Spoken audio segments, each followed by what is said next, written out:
This is The Culture. Hello, everybody, and welcome back to another episode of the Cinema Wave podcast. We are back to cover week 2 of the Montclair Film Festival, which we've been lucky enough to cover for the last 2 weekends and some of the days in between in Montclair, New Jersey. We last week talked about a bunch of films that we saw. We saw Dream Scenario, we saw The Holdovers, Liz saw Four Daughters. This time we're going to be covering not only some films that some of us have seen, but also a really awesome event that Zach and I got to go to on Friday night, which was the Filmmaker Tribute, which was happening in the NJPAC Center in Newark, New Jersey, where Stephen Colbert interviewed the legendary Martin Scorsese. I am one of your hosts. My name is Darian Scalamoni. I am joined in this episode by Liz Seiko. Hello. As well as Zach Miller. Hey, thanks for having me on, man. Oh, of course, brother. Anything for you, brother. So let's get into it. Should we go in order? Should we go in the sequence of events? Yeah. Hit me with how it was. I'll hit you with our best shot. Hit me with the best shot. Talk to me about the event. So, first of all, Montclair knows how to put on an event. Let's say that. Really great evening, packed house. Okay. I looked up the seating, how many people it sat. It sat, I think, a little bit under 3,000 people were there to see Martin Scorsese. It was really great. And I loved how this was something where it didn't just cover, obviously, Killers of the Flower Moon, which our review will be up on the channel if it's not up. It is up, actually. So the review for Killers of the Flower Moon is up. We talked about that last week, and we saw that. But this conversation was not just solely about his most recent film, but also his full body of work, which I really loved. But also got into the nuances of like him as a person, which I really, really liked, because the cool thing that I think Zach and I were talking about, and Zach, you can give your thoughts because I'm curious too, but Colbert was asking him so many questions about just life and faith and all these things. And so many times he just goes off into movies and he just speaks as if his language is cinema. Mm-hmm. And it was so interesting to me how he just compares everything to movies. And I was like, this guy must literally... He just watches movies. That's all he does. And there's a point too where... What did he ask? Oh, we asked him if he wanted to play an instrument. He goes, do you play an instrument? And he goes, no. He goes, my brother played guitar. He goes, I always kind of wanted to, but I never really picked it up. And he goes, when am I going to have time to do that? He goes, I watch movies. I read books. I'm like, yeah, that's it. And then you direct. But like his whole life is dedicated to cinema. And I thought that was really cool. That was crazy. Yeah. I mean, the guy like religiously digests movies. And he just, for him to recall moments in his life where he was like, I had this experience when I was 6 years old. He did, well, I remember he said, what was it? A double feature of Bambi and like Western. Yeah, it was like a dark Western. It was like a lot of eroticism. Yeah, and he was, he was like, oh, there's one for the kids and then one for the adults if they stick around. And we were like, oh, in the 40s and 50s, they just did it different back then. Oh, yeah. Oh, wow. Yeah, so he talks about, and he recently joined Letterboxd. And he actually did this whole, which is big for the cinema community, but he basically put out a whole playlist of like companion films to all the movies he's ever made. Yeah. And he talks so much about how so much of it becomes double billing because that's what he grew up seeing. So many times when he consumed movies as a young kid, he watched things back to back. Yeah. Like he would just sit in the movie theater for 4 hours. And he would just watch movies. And he said that when he was a kid, so I don't know if you knew this. I was aware of this because he's talked about it in other interviews. But he was an early asthmatic, like severe asthmatic. I didn't know that. I think when he was like 3. So yeah, like Zach was saying, I think between the ages of like 6 and 8, he like started just being taken to the movies because his parents didn't know what to do with him. He couldn't play sports. Mm-hmm. And he was like, I couldn't be outdoors much because I was allergic to practically everything. He's like, so the cinema was like my home. And I was like, it's very obvious in seeing him talk about movies that they mean more to him than they probably do to other people. You know what I mean? So that was really great. And I thought Colbert, who I like Colbert as a comedian. I think he's a good interviewer. I don't love him as a late night host, but this was a situation in which he was interviewing Scorsese. I think he did a really good job. Mm-hmm. Did they take like audience questions or was it only Colbert? It was only Colbert. Okay. It was only Colbert. Yeah. Yes. So it was a full conversation of him. And I was curious on how they would even, if they did Q&A, how they'd be able to maneuver it with so many people. Maybe like written questions. Maybe like pre-questions Yeah. that Yes, they that have were like maybe people sent in. submit. Yeah, But yeah. were they talking just to each other and then you guys were observing, or was he kind of more like did it seem like he was speaking to the audience? Or No, was it felt like one-on-one? a very intimate conversation, which I personally like. Okay. I like that vibe. But he was obviously very aware that there was a crowd there. Yeah, 3,000 There people. were very general questions on his career Mm-hmm. and just like all of the stuff that he was trying to encapsulate and things that people might want to know about his work and like, oh, what was your idea for this, or why did you make this film? And then they talked a lot about De Niro's collaboration with him and how they grew up together. I didn't know that they knew each other at a young age, when they were like 15, 16. And then eventually they come to creative paths together and they start making Taxi Driver, Raging Bull, all these other things together. So that was really enlightening. And for those two, their collaboration has just been so resonant for so many people. Yeah. I thought the interesting part of that too, because I knew that they had known each other from when they were younger, from growing up in the city, but I didn't know that Brian De Palma was actually the one that sort of introduced them. Oh, Like, yeah. introduced them in a cinema sense. Like, so De Palma had done a couple of films that were like indie, like being submitted to festivals before he was doing all these bigger films that he wound up doing. And Martin Scorsese was like sitting down with him and I think another filmmaker, and he was like, who's that one guy that was in that picture that you did? And he goes, Bobby De Niro. And Scorsese goes, that was Bobby? Like he knew who De Niro was from the neighborhood. And so then they approached each other, and that's how we got him on for Mean Streets. And he was talking about how Harvey Keitel wanted to play De Niro's part, and De Niro wanted to play Keitel's part when they did Mean Streets. And Scorsese was like, no, I really think I think you'll be good in the parts that you're in. And then he talked about his collaborations with Leo too.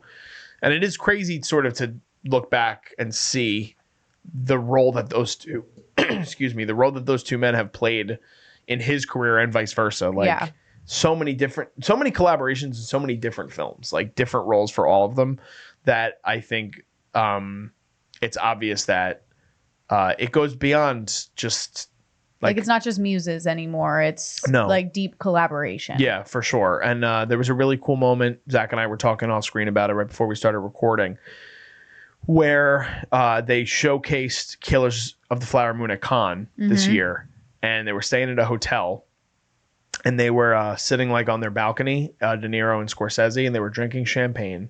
He was like, and we were looking up at the stars, celebrating that the picture was shown. He goes, and we just said like, can you believe this? And I was like, even like 50, 60 years later since their first collaboration, the fact that they could still do that is like a really beautiful thing between the two of them. And how many filmmaker relationships like that exist nowadays with an actor? You know what I mean? So that was really cool. What's something that you would want to know if you were like somebody that could talk to Scorsese? I guess one of my questions would be like, is there anything that he doesn't enjoy about like the process?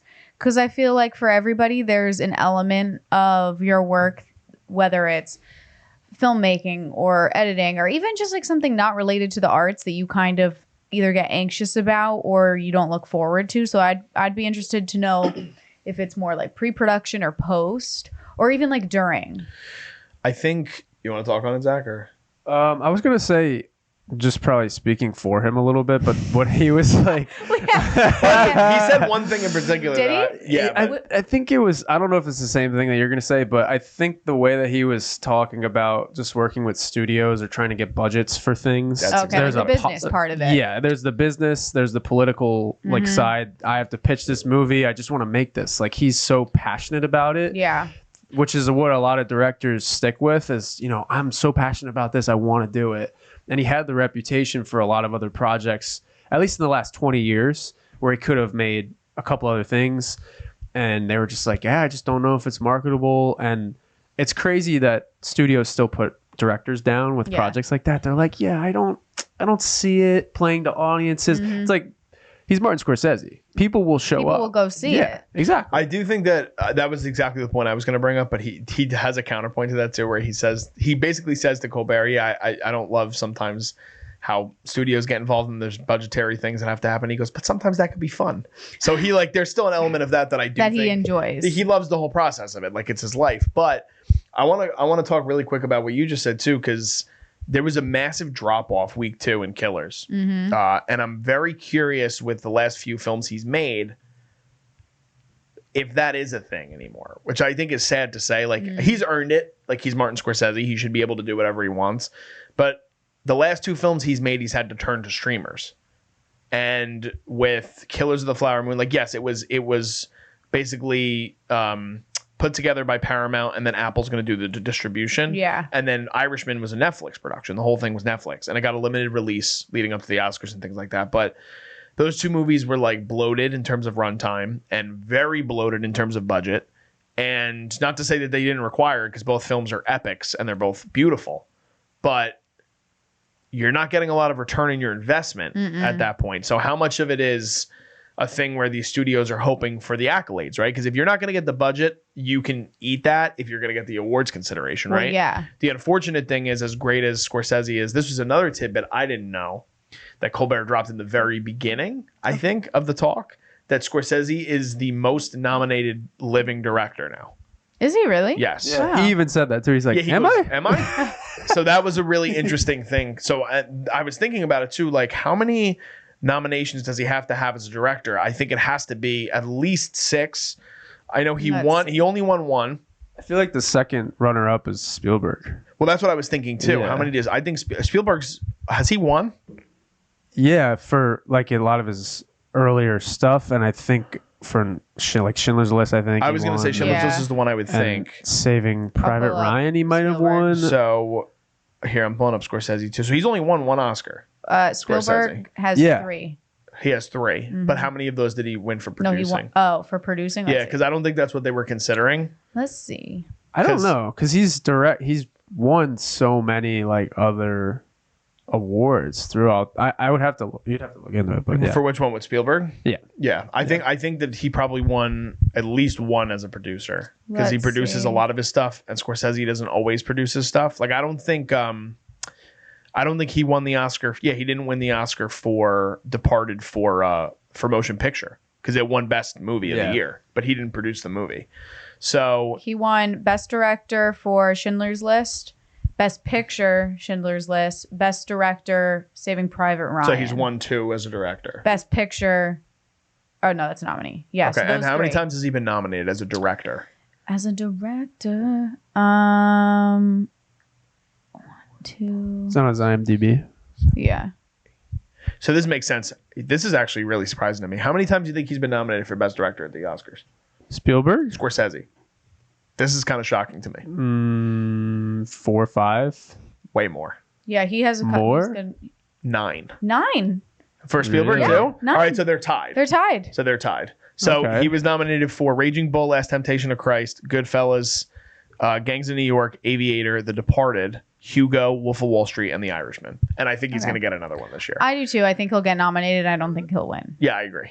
But that's crazy. So no Raging Bull, no. No, he was nominated for Raging Bull. The only Oh, one he he's was. Okay. Yes, the only one he ever won for was Departed. So I'll run through them again really quick. Raging Bull in 81, Last Temptation of Christ in 89, Goodfellas in 91, Gangs of New York in 2003, Aviator in 2005. The Departed was his first win on his 6th nomination in 2007. Hugo in 2012, Wolf of Wall Street in 2014, Irishman in 2020. Wow. So that's a remarkable. That's a good run. It is very good. And then he wasn't nominated for Taxi Driver, which And that's like some of his early stuff, but still. the direction in that movie I think is pretty brilliant. Oh, yeah. And some other ones on here that you could always make the argument for. So he's a legend, man. Like you can't discredit. And I love to just see that he's somebody that loves what he does. Like Zach said, there's so much passion in how he speaks about the process in general, but not only his films, like film in general, which I love. Like he basically talked about 1940s to 1960s cinema for like 35 total minutes. He's an That's encyclopedia. great. Yeah. Literally Absolutely. a definition of a cinephile. He's a film bro. He's the OG film bro. OG film bro. He gave his first film he ever saw. The first film he ever remembered seeing. Red Shoes. No, that was the one that inspired him the most. A Place in the Sun was the first one that he remembered seeing in the theater. He was born in 42. That movie came out in 51. So I guess that sort of adds up because I think he said he was like 8 years old. Elizabeth Taylor, Montgomery Clift. He talked about another cool aspect. I thought that Colbert asked if there was anybody that he wished he could have worked with, and he rattled off a list of names. Oh, did he really? Yeah, there was Barbara Stanwyck, Spencer Tracy. And Spencer Tracy were the two like big ones that he kind of went on. Zach and I were talking about it. He mentioned Barbara Stanwyck, and then he mentioned 8 performances that he loves of hers, like within 2 minutes. It was insane. It was incredible. And then Spencer Tracy, he said, was another one. Humphrey Bogart, he talked about. Barbara Streisand was the most recent one, probably. Okay. But they were a bunch of people. And then he asked him about Brando. This was funny. He asked him about Brando, and he goes, we tried to connect on a couple of different things. He goes, it never sort of worked out. And he goes, but did you know him? And he goes, oh yeah, we were good friends. He goes, he was a genius. He literally knew everything about anything. And he goes, there was like flowers in between them. And he goes, these flowers right here, like he would be able to tell you where exactly you got these from. Wow. And everyone was like, what? And then Colbert goes, was he a genius though, or was he just a really good actor? And then Scorsese goes, you know what? He probably was a really good actor. It was so great. It was a great interaction. Do you want to talk about the Raging Bull? No, you take the reins on it, because I thought it was a very interesting question and response from him. Okay. Sure. Sorry I spoiled the delivery on it, but totally okay. So Colbert asked him about a specific film that he didn't want to make at the time of something, and he said Raging Bull, and a lot of people in the audience like almost gasped, because did they really like a light gasp, but like they were like really, they were like, wow, like Raging Bull, because everyone holds that one in high regard. And but he talked about how he was just coming off New York, and it didn't do successfully at the box office, even critically at that time, and he was really suicidal at that point in his career, and he said, like, I don't know how I'm going to come back from this. He took it very, very hard, and he De Niro coached him through that. Like, he was in a hospital bed basically, and De Niro comes in and he's like, we're going to make this movie. Wow. And another reason that he was hesitant to make it was he wasn't a big sports guy, and he knew a little bit about the story of Jake LaMotta, I believe, but he wasn't as sports centric and eager to do a sports movie. So that was a little bit of hesitation, but then De Niro was really encouraging him through that process. So it's insane. Like you talked about that relationship that they have, that they come this far with 50 years, 10 movies now. And that type of collaboration where you have a brother and a mentor and another role model that I'm sure looked at that point in time, it was like, you know, he believes in me, so I'm sure if that's good enough, then I can do this. Yeah, well, two of the films that Scorsese's directed that he was at least, I guess, somewhat hesitant to do were both brought to him by De Niro, and it was something that De Niro produced, and he wanted Scorsese to do it. That's so interesting. You know, like Irishman is the other one. He talks about that a little bit, but he was like hesitant. Yeah, well, he's talked about in interviews too that De Niro was like obsessed with this book, and he gave it to him, and he was like, I really think we need to make this into something. And Scorsese's like, I didn't see it for a while. He goes, I read the book, and I just didn't think I could do it. I was like, I don't think I was the guy for it. I didn't see the character. And then De Niro like had said a couple of things about why he thought something within the character, and I think that's similar to Killers too, with DiCaprio, and how he sort of saw this different dynamic within the story that he thought that they could have sort of centered on in this film. So I thought that was interesting. With Raging Bull in particular too, I've noticed so many of the films he's very passionate about, like Goodfellas, like Casino is another one, Last Temptation of Christ, Silence. Some of these he dives so deep into the story and how methodical he was in terms of every detail of the story, like seeing it. And with Raging Bull, so much of it is technical speak, like how the process of filming it was. And he talked about the black and white in versus the Technicolor, which I thought that was a cool tidbit too. He didn't want to film it in color. Okay. For a multitude of reasons. He said a lot of it was the red, like the signification of like the blood and the red gloves, it was too much. And he wanted to do it in black and white, and the studio was like, no, like we're not doing that. And then I think it was Irwin Winkler, right? Is that what we said it was? Yeah, they did camera tests. Yeah, they did camera tests, and he also said that same year, Lenny, which was the Lenny Bruce biopic that came out, and Paper Moon, both were black and white films that year that did really well at the box office, and they said, all right, used it. Yeah, they were like, you know what, like it's Martin Scorsese, like if he wants to do it in black and white, like we have evidence here, and like it's a very iconic sort of aspect of the film that the whole movie is in black and white. So it's a very interesting conversation. There was a lot to learn. It was great. Yeah. It was really great. How long was it? It probably went a little over an hour. Oh, that's shorter than I thought it was. Yeah, it was maybe like an hour, 15 minutes. And they presented him with a filmmaker tribute at the end. They showed a really great reel beforehand of all his work, which was really nice. cool. So was there anything else you wanted to add? I mean, there's so much in the conversation, but it was just really cool to see him in person and just hear him directly talk about his work. And he's just one of those guys that his films will be studied, I think, forever. And he just has so much to say about something. It's also just really nice to hear a huge artist like that talk so passionately about something, and it really inspires everyone else there to like get into the craft more if they're filmmakers. And just it's so cool to hear how he had humble beginnings and then he worked at it and he learned from it and he just kept pushing ahead, and he stuck to the work all the way, and that's what brought his best stuff out. So yeah, being able to be in the same building as him was like a bucket list thing for me. Like a total pinch me moment. He's definitely in my top 3. He might be my favorite director ever. I'd have to like really sit and sift, but he's definitely top 3 for me. So being able to see him in our home state and being represented by the Montclair Film Festival, I thought it was a really great event. And Colbert's been doing it for a while. The last 4 years, though, they've been bringing some heavy hitters. They have, yeah. Daniel Craig was there last year. I think they said Meryl Streep a couple years before that. So they've been killing it. It was a great conversation. Go Montclair. Go Montclair. Thank you, Montclair, for Montclair Film Fest, for letting us sort of attend some of these events and things. Let's move on to the next night. Liz saw a film that is highly anticipated. I know you're going to go on a rant with this because I've heard amazing things, and you got to see All of Us Strangers. I don't want to say too much about it, so obviously no spoilers. I cried. I cried so hard at the end. But, you know, it was one of those films, and actually throughout all of the film festival, it was really great. And I think I mentioned this to you, DJ, that seeing these films in a room packed with audience members who are ready to just like feel this movie really enhance the experience, I think.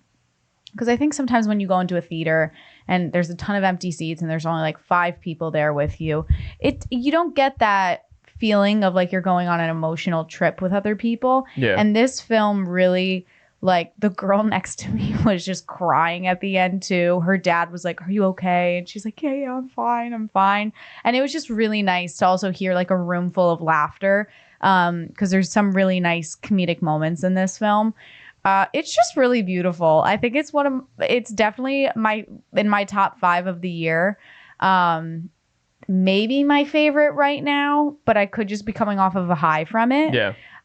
It's a really beautiful story, and it talks about grief in a really interesting way. Also, the beginning of the film, it doesn't give it away, which I like. It kind of keeps you being like, whoa, what's the story? Where are we going with this? And what's exactly happening? Which I like. Andrew Scott. Oof. Chef's kiss Guy's performance. A star. Guys, I feel like he slept on a little bit, and finally this, I feel like, is going to put him on the map for a lot more people. I think sometimes he's that actor that people are like, oh yeah, that guy, but what's his name? And I think this is really going to make his name known. I think he's going to get nominated. I do. I think he would be lead. He right, would be for lead. This? Okay. Yeah. The other performances were strong, but he just delivered something. He connected all the dots. He made his character's intention very clear. He came hard hitting for those emotional scenes too. And really, you just felt some of his pain that he's going through. Also, the relationship between him and Paul Mescal's character. It's so dynamic.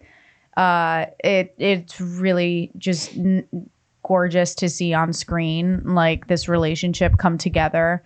And also, like, it's a queer relationship, but they don't make it a huge deal in the film, and it's not meant to I mean, they talk about it a little bit of like a male coming to terms with like his sexuality, but it doesn't take over the film. It's really focused in grief and how like you handle that through life. It's just beautiful. I've heard it's an incredible It's great. movie. I loved it. Can I ask you about like Paul Mescal is really starting to like blossom into this big movie star. So can you just go into more about like what made him shine in this movie? Or Yeah, I think I think he just does a really good job at being supporting characters. Like he brings on this specifically in this film, he just has a charm to him that automatically you see his character and you're like, oh, I I love your personality and like whatever you're doing. But then he also brings dynamics of you don't know if his character is problematic at times also, which I think is really great because sometimes like you want to feel that pull of like, oh no, I care for this character, but like, are they a problem or what is going on? Like, is he going to take a turn, his character? So I think he leaves the audience always a little bit in the shadow with his character, which I like. Yeah, he's great. I saw him first in, did you guys ever watch Normal People? No, I know. I haven't gotten around to it yet. It's so good. Yeah. It's so good. Him and Daisy Edgar Jones. They both blew up after it. Yes, because it was kind of like a COVID show. I had read the book and then because I saw that it was coming out and then I watched it. Oh my God, I fell in love with Lenny both of them. Abrahamson did it, right? Or was that the other show that they did? Here, I'm going to double check. I love Normal People. It's so good. I was hearing a lot of buzz about that. Yes, you were right.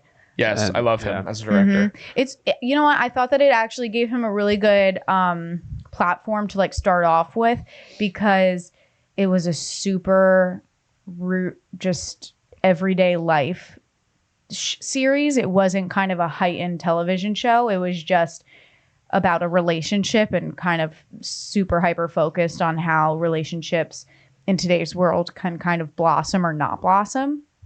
And I think that gave him good footing on delivering like real performances. Because did you see, I think you saw it after Sun? Or no? I haven't seen it No, yet. I'm still behind. Guys! I want to. I know. I know. I wasn't. Have you guys seen No, anything so that he's been in? I've never seen Or am it. I just talking to like... I'm just hearing about Gladiator, and I'm like, oh, okay, this guy's got credibility, and I haven't seen anything, and I'm like, He just okay. picked- He's in everything now, though. So he Yes. did. Yeah. So basically, so I did see something. I saw The Lost Daughter, but he is a smaller part in that. Yeah, super kind of small. But again, he chooses these roles that are very like I say, very charming characters. Normal People was the first thing he did. Yeah. It's crazy. Yeah.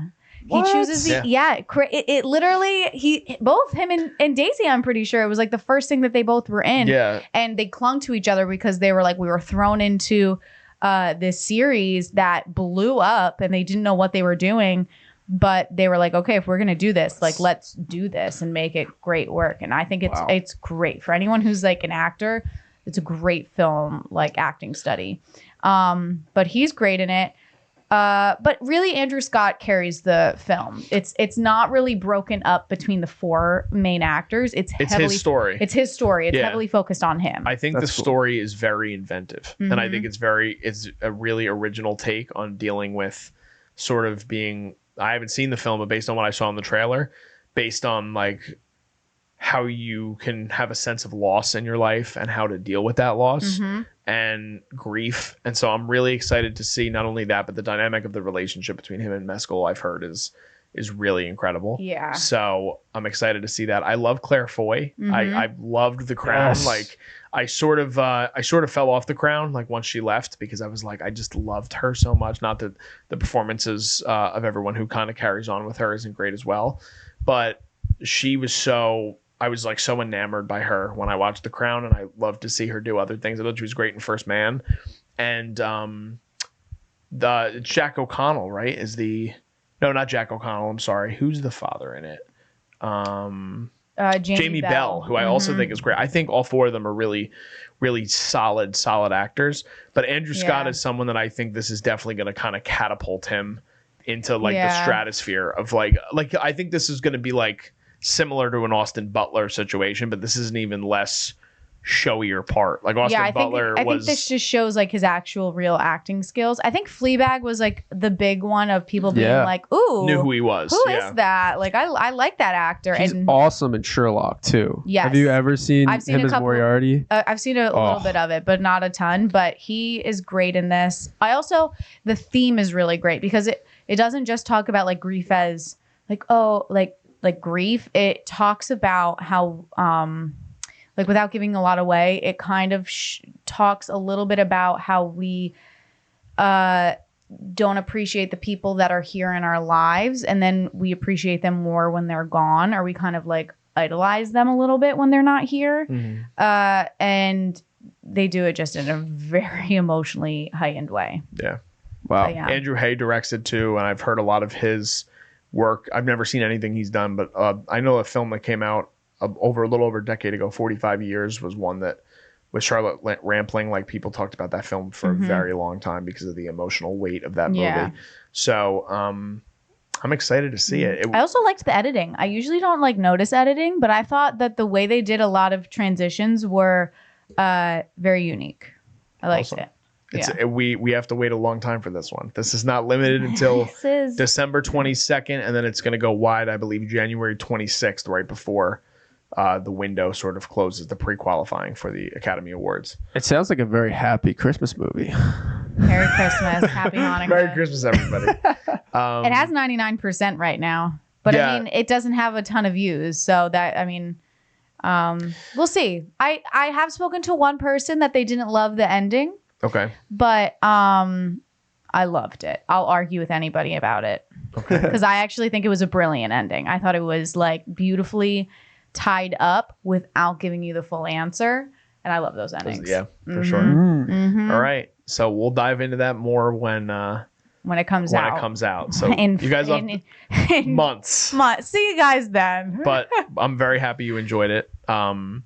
I'm very excited to see it. I think Zach is probably very excited to see it as well. Yeah, like I'll probably see it again when it comes out. Okay, awesome. We'll have to make a date, the three of us. I'll go cry with you guys. I'd love that. I'll sob. Well, everyone needs. I wasn't like sobbing, but then when I saw that the girl next to me was crying, I was like, "Oh, okay." I was like, "We're doing this. This is a safe space for me to cry."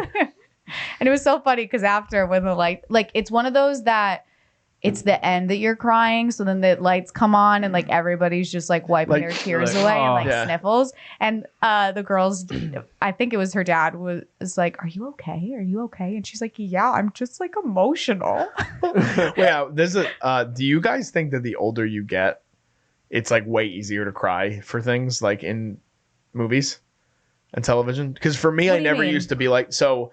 I like feel easier to cry as in like you don't care anymore. No, I think like things affect me more. Oh no, I've cried ever since I was younger looking at movies. Okay, because I think it's different movies though now. Yeah, like when I was younger, it was like dog movies. Well, yeah, and like some animated things when you're younger that you like get upset about. Yeah, I mean it was mostly like I would sob. Marley and Me. I mean Marley and Me, yes, but the first movie I remember like really getting emotionally upset about. Have you guys seen Homeward Bound? Oh yeah, the animated movie? The animated. No, it's not animated. It's live action with like yes. Where the dogs are like in the mud and stuff. Yes. And the dog comes over the mountain. I've never seen crying this. Right doesn't he get Michael J. Fox? He gets like a porcupine on him. Yes. At some point. Wow. Guys. Which I was like, Good dang, like man. The first moment that I just remember like crying, being really memory, upset about a film, but then like. I remember it not like affecting me in like a negative way. It was like a happy ending. So then I was like, it's good to cry watching films. And ever since I've been like, I want a good cry. I was hysterical at Castaway. When, Wilson? My mom like had to like hold me for like 3 hours after the movie. I was like, it was his only friend. That's a good one. It was rough. All right, Zach, give us one. Give us one from you. When I cried, well. Okay, I'm gonna tell a funny story. Not about me. It's about my uncle. And he goes, yeah, I was watching Titanic and it really made me cry. And he's like, and then his wife, or like my aunt was like, shut off the movie, and she just hears him like crying. Oh my god! And then he wasn't like, so she goes, are you okay? And he goes, yeah, I don't understand why she would throw the diamond in the ocean. And he was like joking the whole time. My God. He was It was emotionally so funny. affected by Yeah, it. for sure. But yeah, I love a good cry. The older I get, I definitely think there are certain things that strike a chord more with me. So I think that I've heard this is a very emotional film. So yeah, I'm excited to get a good cry out of it. I'm just like numb to I mean, the I pain don't want to now hype with it up movies. too much though. Where like now you guys like you have to. I'm not gonna think about crying. Okay, good. No, Well, okay, no, you no. hyped it up when you said this was your favorite of the year, which is like, whoa. I think it is right now. Yeah, because- Although I haven't seen Priscilla yet, all right, though, so and I this is think what Priscilla is This going is to what be I my do want to favorite. ask you, and this is not the whole film because I know so much of it is also based in like the family dynamic of Andrew Scott's character and his parents, but relationship wise, better like romance sort of aspect, is it this film or would you say Past Lives? Because Past Lives to me was another one that like I didn't cry, but I got very emotional towards the end of the film. Very different. Okay. Yeah, I don't think they're on the same playing field. Okay. But you like this film more than Past Lives? Maybe. Maybe. Right now, because I think it's fresher. Past Lives, though, man, that's stuck with That's me. a movie right That's like that is beautiful. Yeah, it From was a gorgeous opening film. to ending. You know what I think it is? I think Past Lives was a little bit easier to like digest. Yeah. This one, it makes you think a little bit more Okay. in the beginning, especially. You kind of have to pay attention. Okay. While Past Lives, it's more of just going on that ride. Yeah. It's a hell of a ride. Yeah. It really is. All right. So So that's my take on All of Us so Strangers. far with All of Us Strangers, Holdovers, Four Daughters, Dream Scenario, we're having a good festival we so are. We're far. having a great Especially for festival. indies. Yeah, big for indies. And we're going to wrap it up right now because Zach, yesterday, on the day we're recording this, got to see the closing night film, which was Eileen. And a lot of it actually filmed right here in our state of New Jersey. So, Zach, why don't you give us a little bit of a gist of how you enjoyed Eileen? All right. I'm going to unpack Eileen. Yeah, so it was a 1960s period piece with Anne Hathaway and Thomasin McKenzie. And she's also in, if you guys don't know, she's in Jojo Rabbit. She's in Last Night in Soho. Anne Hathaway is like, if you don't know Anne Hathaway by now, something's up. And You don't know Anne Hathaway. yeah, like she's my queen for that, you know? Like I will go I put this in my review. That was very rocky, by the way. But it was Anne Hathaway is just like, I will show up for her at any movie and she brings something to roles in everything she does. She can play rom-coms, she can play sci-fi and Interstellar, she can go into thrillers like in period pieces like this. And she plays the counselor that is new to this juvenile detention facility. Okay. Thomasin McKenzie has worked in this facility. It's more focused around her character, Eileen. So she's actually Eileen. Anne Hathaway is Rebecca. She's the counselor. So Eileen is living a very miserable life. She's living in a mundane, underappreciated, toxic environment around her father. Her father is abusive, not physically, but just completely degrades her, puts her down. Her mother passes away. They gave her, and that's just a past point. It's not I was like gonna say, I was she's like, not. wow, Zach, just She's tell not us. in. No, that's an off screen. That's an off screen thing. So she's not there in the beginning, and so it's a very abusive relationship with her father, and then she's working at this prison facility, and she's in just this domineering male environment, especially in the 60s. They kind of don't treat her and Anne Hathaway with the same respect. Anne Hathaway comes in and she's pretty accomplished. They're like reading her resume and they're still kind of just looking at her as if she's just another woman in this facility. And through her working there, they find out a series of secrets, and there is a big twist later on in the film, and that's all I can say because I don't want to get into too much. Can I of the ask, spoiler. Yeah. were you happy about the twist or not happy about the twist? I was happy about the twist. Okay. I really thought that the twist was executed pretty well. I liked what the producer also had to say about it. He said it was Hitchcockian, where it was like, I was trying to think about what he meant by that in retrospect to what Hitchcock's work is. And I think it's a lot of Hitchcock's work. What I was trying to like find the common denominator is like, you take ordinary people and then another character comes in and disrupts that lifestyle, or a situation disrupts that lifestyle. And that person that disrupts it is like, can be crazy, or the situation is crazy and they just come in and undermine your lifestyle. So I see that with Eileen. I see that they're like, Anne Hathaway comes in full of life, trying to bring something to Thomasin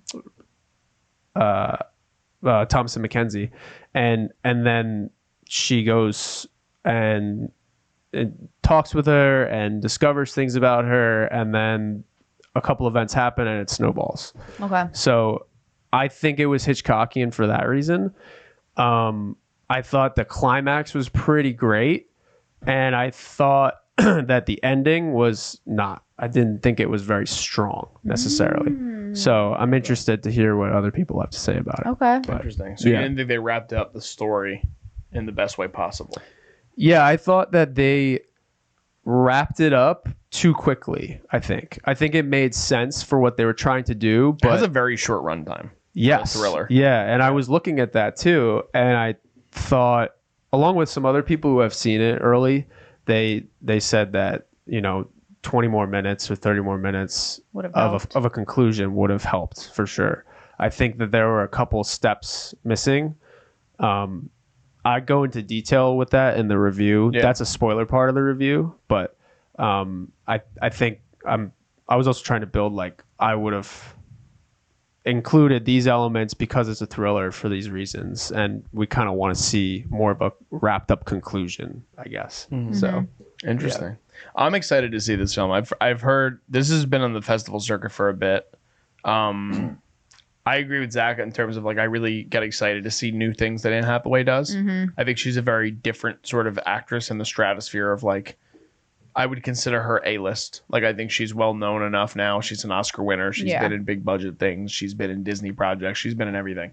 So I also think Thomasin McKenzie is a very talented actress, and I'm very interested to see. What did you think about her performance in the film? See, I didn't like her as much going into this movie, but I thought she was really starting to break through a little bit more with this role, because I felt like, especially in Jojo Rabbit, and even in Last Night in Soho, she plays like a very quirky teen where she's like socially awkward, and I can read a lot of that same expression on her face most of the time in just those two movies, because that's, I think, all I've seen from her. But it felt like that was surface level, like that was pretty much it. There's a great climax in Last Night in Soho that gets pretty crazy.